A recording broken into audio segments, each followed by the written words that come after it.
Geneva friends, I am so excited to be with you today. Many of you I know, many of you I do not yet know. I'm Dr. Wargo, and I teach in the education department. So a little backstory. 49 years ago, I was adopted by my parents, Bob and Sandra Agnew.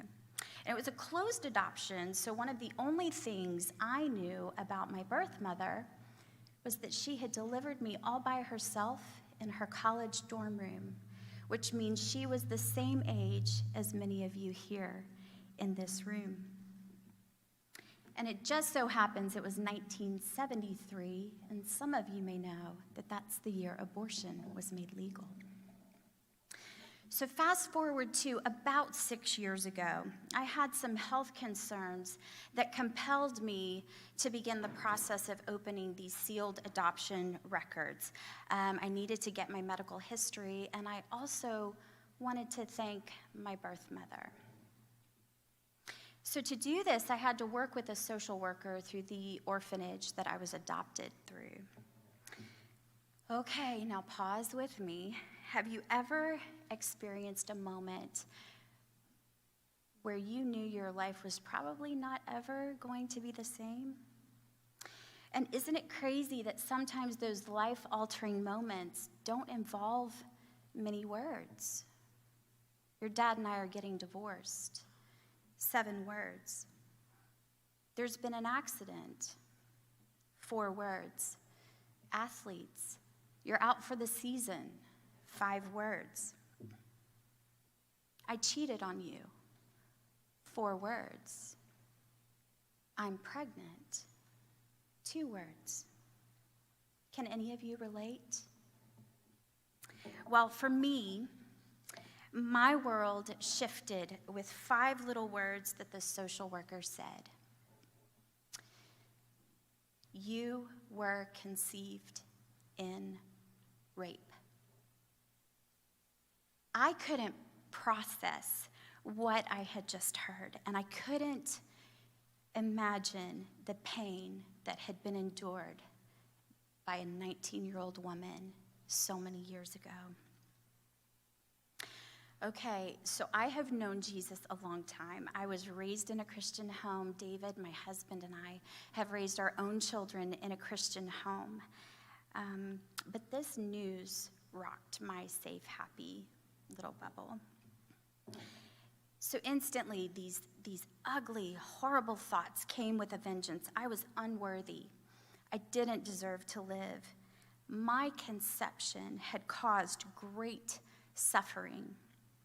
Words like shame, trauma, ugliness, isolation, devastation began to camp out in my thoughts. I wondered if I looked like or had mannerisms like a rapist. I felt dirty because I had his blood running through my veins, and I felt uncomfortable in my own skin. Nobody dreamed me up. Nobody had wanted me to exist. Born out of violence was on repeat in my mind. And even though I was a believer, I began to allow that thought to take root and grow. So clearly, I had made a fatal spiritual flaw, hadn't I? I had allowed my attention to be divided between the truth of who God says that I am and those damning words in the echo chamber of my mind.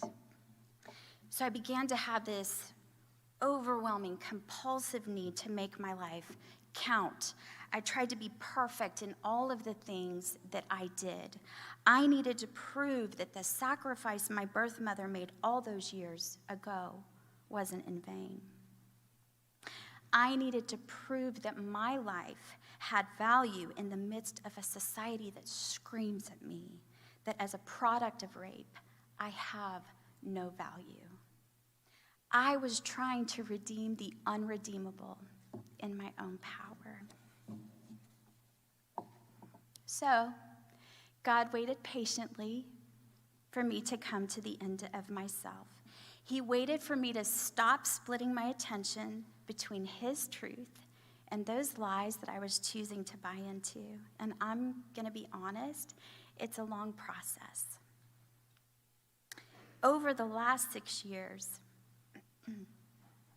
God has shown me that it doesn't matter that nobody here on earth dreamed me up, because he dreamed me up. My conception was not a surprise to God. He knew my days before I was formed. He knew the number of hairs on my head. He ordered my days. He intricately knit me together in the womb. He knew my name. I didn't need to make my life count because God had already said it did. All of these things are true for me today. And maybe you need to be reminded today that they're true for you too. The creator of the universe saw fit to have me here and to have each of you here today too. So I began to understand over these last 6 years that God had redeemed the horrifying sin of rape by giving me a birth mother who loved Jesus enough to choose life for me. God redeemed the heartache of parents who couldn't have their own biological children by giving them children through the gift of adoption. And God ultimately redeemed my own heart and mind by lovingly reminding me that he can turn any decision that you've made or that I've made, any ashes, any devastation, any life-altering news that you or I might receive into something beautiful. So my mom is not here with us today. She went to be with Jesus earlier this year, but my dad is here. My husband is here. My daughter-in-law is here with my grandchildren. My kids are watching online from work. And my birth mother, who's currently on an airplane with her husband on their way here for our daughter's wedding this weekend, and whom we've had the joy of getting to know over the last 6 years.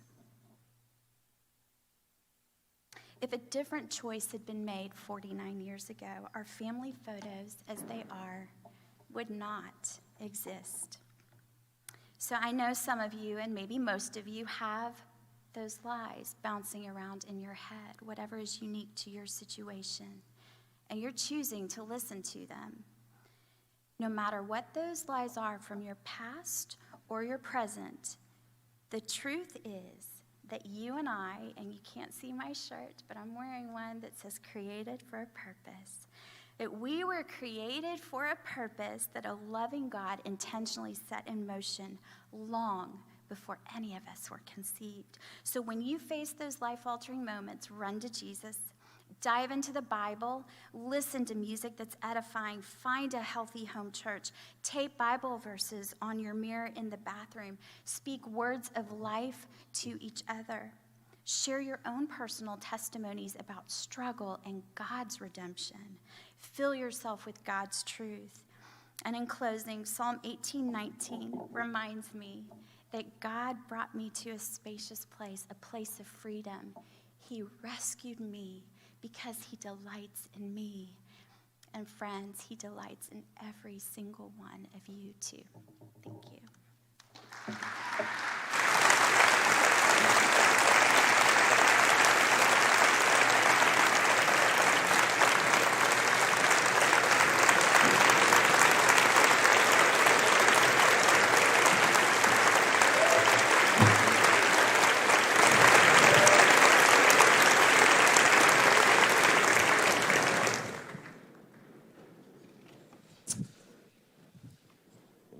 Thank you, Dr. Wargo, for a beautiful testimony and for all that the Lord has done in your life. Amen? You all received that word? Amen. Let's try it again. You all received that word? Amen. You were created for